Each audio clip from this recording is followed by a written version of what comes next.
सत्ताधारी दल के कई लोगों से लोगों ने मिलने का काम किया, लेकिन अभी तक आश्वासन है कि बिना शर्त राज्यकर्मी का दर्जा, और केवल राज्यकर्मी का दर्जा ही नहीं। आप इशारा के पाठक की ओर कर रहे हैं? जी हाँ, विभाग के अभी प्रमुख हैं तो निश्चित तौर पर इशारा उनकी ओर कर रहे हैं, और वो जो घूमते हैं तो उनको सही फीडबैक प्राप्त नहीं हो रहा है। वो शिक्षकों से बात नहीं करते हैं, वो केवल बेंच डेस्क और शौचालय देखने में लगे हुए हैं। आक्रोश बढ़ेगा और लोग सड़क पर उतर आएंगे, और केवल पटना नहीं बल्कि बिहार का हर एक जगह जाम हो जाएगा शिक्षकों से। और शिक्षक अकेला नहीं है, उसके साथ उसका परिवार है, उसके शुभचिंतक हैं। नमस्कार, मेरा नाम प्रेम है और आप लाइव स्ट्रीम देख रहे हैं। देखिए, नियोजित शिक्षक लगातार अपनी हक के लिए लड़ रहे हैं।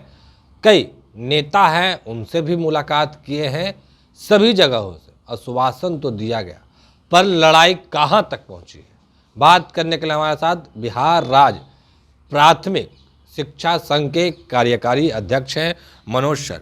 आप लोगों की लड़ाई कहां तक पहुंची? देखिए, हम लोगों की लड़ाई जो है, अभी बातचीत चल रही है। माननीय शिक्षा मंत्री से अनौपचारिक मुलाकात एक दिन हुई है।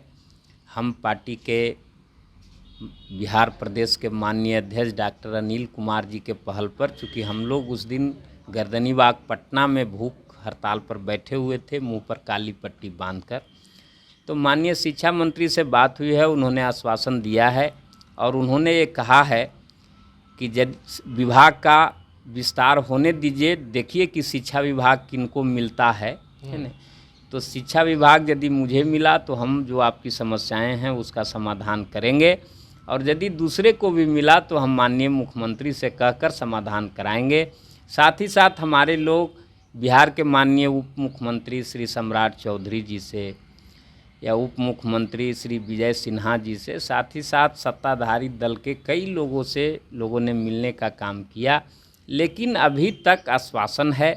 स्थानांतरण नीति पर सभी लोगों ने सहमति जताया है कि ये बदलना चाहिए और एक स्पष्ट स्थानांतरण नीति होना चाहिए, और विशेष तौर पर महिलाएं और विकलांग, जिन्हें कि यदि दूर फेंका जाएगा तो काफ़ी परेशानी हो जाएगी। इसलिए जो है हम लोग सकारात्मक हैं, और देखिए यदि सरकार हमारी बातों को नहीं मानती है तो हम लोग चरणबद्ध ढंग से आंदोलन करेंगे और आंदोलन को और तेज करेंगे। और तेज कीजिएगा? जी हाँ, बिल्कुल। इतने लोग तो आप लोग पटना में जुट गए सरकार से भी बात करने की कोशिश, अब कितने लोग जुटिएगा? देखिए, ये तो बिहार के तमाम शिक्षकों का आक्रोश है, जिसका प्रकटीकरण पटना में हुआ। तो ये तो हुआ, लोग गए, और अभी सरकार के निर्णय का लोग इंतज़ार कर रहे हैं।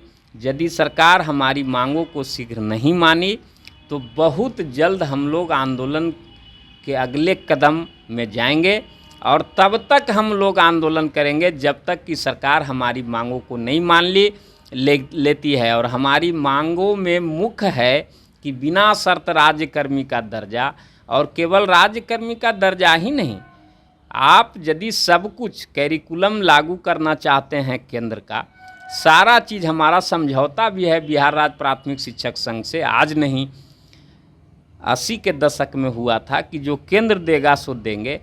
तो वेतनमान भी हमको केंद्र वाला ने दीजिएगा कि वेतनमान दीजिएगा हमको नीचे वाला प्यून वाला मिल रहा है। बिल्कुल 25,000 और 28,000 शिक्षक का वेतन नहीं है।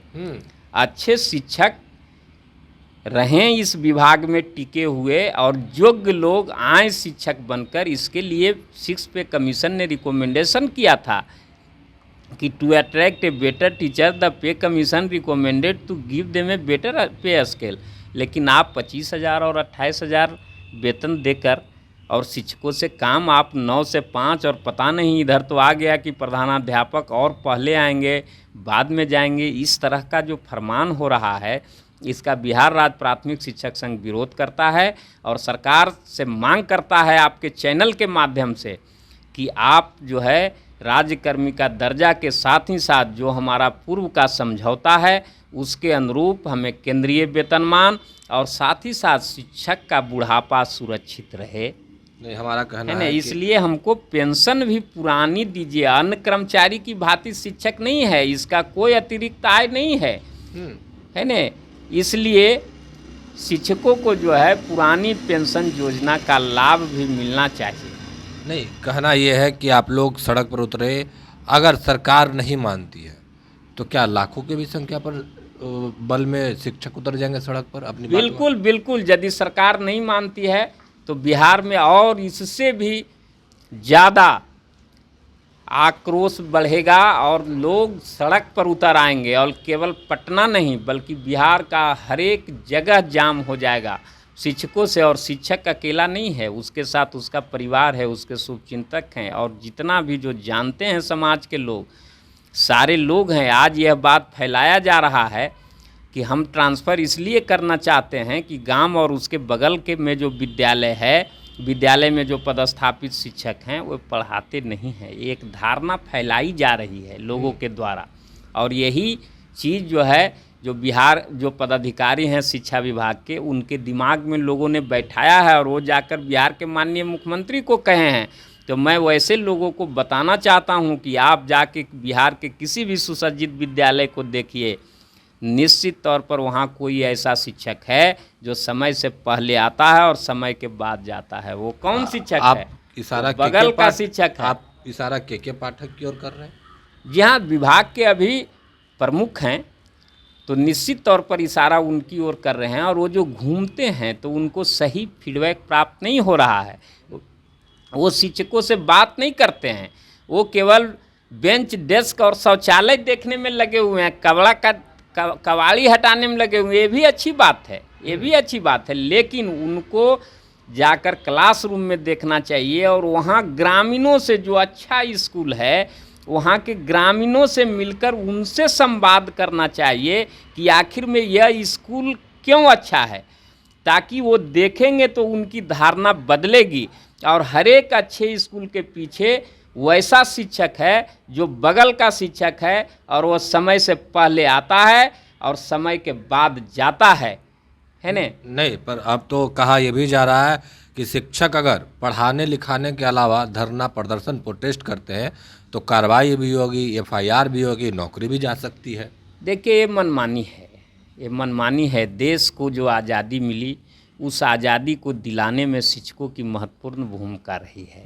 हमारे अध्यक्ष जी अपने शिक्षकों की प्रेरणा से, अभी 100 साल से ऊपर के हैं, 102 वर्ष के हैं, भारत छोड़ो आंदोलन में भाग लिए थे। क्लास 7 और 8 के विद्यार्थी थे, है न। किसकी प्रेरणा से? आज़ादी क्या होती है क्लास 7 और 8 के विद्यार्थी को क्या पता होता है, लेकिन शिक्षकों की प्रेरणा से। और पूरे देश में शिक्षकों ने आज़ादी की लड़ाई में भाग लिया था और पूरे जनता को प्रेरित किया था।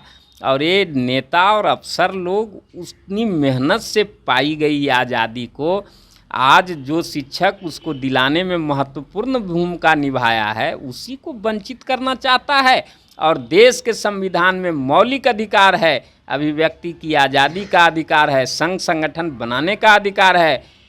तो ये भी आपके चैनल के माध्यम से मैं वैसे पदाधिकारियों को बताना चाहता हूँ कि आप तनिक भारत के संविधान का अध्ययन करिए और उसका 19 नंबर का पढ़िए, कंडिका 1, 2, 3, 4, 5। आपको पता चल जाएगा कि शिक्षक गलत है या सही है। शिक्षक राष्ट्र निर्माता होता है और शिक्षक को जिस तरह से ये डराने धमकाने का काम लोग कर रहे हैं, एक डरा हुआ शिक्षक कितना राष्ट्र का निर्माण करेगा।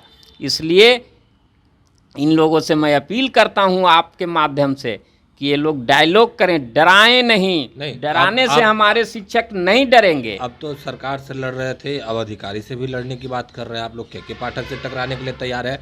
वो जानते हैं कितने कड़क अफसर हैं।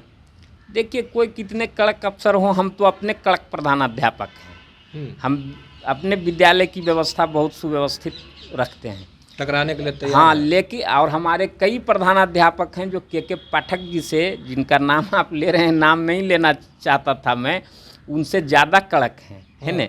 लेकिन हमको उनसे कोई मतलब नहीं है, हमको सरकार के नीति से मतलब है और हमें मतलब है शिक्षा से। हमारा विषय शिक्षा है और शिक्षा के उत्थान में शिक्षकों की महत्वपूर्ण भूमिका होती है। जब तक आप शिक्षकों को अच्छा वेतन नहीं दीजिएगा, अच्छी सुविधा नहीं दीजिएगा, तब तक लोग कैसे इस पेशे की ओर आकर्षित होंगे, और जब अच्छे लोग इस पेशे की ओर आकर्षित नहीं होंगे तब तक शिक्षा का कैसे विकास होगा। केवल गुणात्मक शिक्षा कहने से शिक्षा गुणात्मक नहीं होगी। एक बात अच्छा अभी लग रहा है शिक्षा विभाग का कि सभी डाइट में जो पदाधिकारी हैं वो जाते हैं, है ना, पाठक साहब भी जाते हैं, और वहाँ शिक्षकों का जो प्रशिक्षण हो रहा है, चाहे 6 दिवसीय हो या 10 दिवसीय हो, उसको देखते हैं। ये एक अच्छी बात है, अच्छे चीज़ का हम लोग प्रशंसा करते हैं। सरकार का बहुत सा कदम अभी जो है वो शिक्षा हित में भी है, लेकिन जो नियम अधिनियम से परे और शिक्षकों को डराने धमकाने वाला जो कदम है उसका संगठन विरोध करता है। जो शिक्षकों को अपमानित करने वाला कदम है, जैसे परीक्षा क्या है, जब हमारे शिक्षक दस्ता और पात्रता परीक्षा उत्तीर्ण है, फिर ये सक्षमता करके जब सक्षमता उत्तीर्ण हो जाएगा तब फिर कोनो परीक्षा कह दीजिएगा नाम बदल के। ये क्या है, ये तो केवल शिक्षकों को अपमानित करने का एक, यानी शिक्षक डरेंगे नहीं, अपनी लड़ाई लड़ते रहेंगे। बिल्कुल लड़ाई लड़ेंगे, और हम लोग चरणबद्ध ढंग से लड़ेंगे। और जब तक परीक्षा जो सरकार लेती है ने, ठीक है, हमारी परीक्षा लीजिएगा, आपका भी परीक्षा लेने वाला कोई है और आपको भी जाना है परीक्षा में, और वहाँ राज्य की जनता जनार्दन आपको बताएगी कि आप जो इस तरह का व्यवहार कर रहे हैं, समाज में शिक्षकों को जो अपमानित करवाने का काम कर रहे हैं, और यह आपका तंत्र यह प्रचारित करता है कि शिक्षक के नहीं पढ़ाने से जो है यहाँ शिक्षा व्यवस्था गड़बड़ाई है, वो बिल्कुल गलत है। जबकि अभी विद्यालयों में कोई संसाधन नहीं है, पाठ्य पुस्तक तक उपलब्ध नहीं कराया गया है, फिर भी हमारे शिक्षक अपने कर्मठता के बदौलत, अपने परिश्रम के बदौलत बिहार के शिक्षा व्यवस्था का जो उन्मुखीकरण कर रहे हैं। इसलिए ये चीज़ रुकना चाहिए। हमारा शिक्षक सभी दक्ष है, पात्र है, और सभी पढ़ाने में सक्षम है। सक्षम नहीं है तो आप 20-22 साल से कैसे पढ़वा रहे हैं? नहीं, तो ये बिल्कुल गलत है, और ये लोगों को समझ लेना चाहिए कि शिक्षकों को अपमानित करके शिक्षा में सुधार नहीं हो सकता। चलिए, साफ शब्दों में कह रहे थे कि अगर हमारी बात नहीं मानी जाती है तो और भी जो आंदोलन है वो कड़ा होगा। पटना ही नहीं बल्कि पूरा बिहार जाम हो जाएगा। फिलहाल इतना ही, बने रहे लाइव तक। धन्यवाद।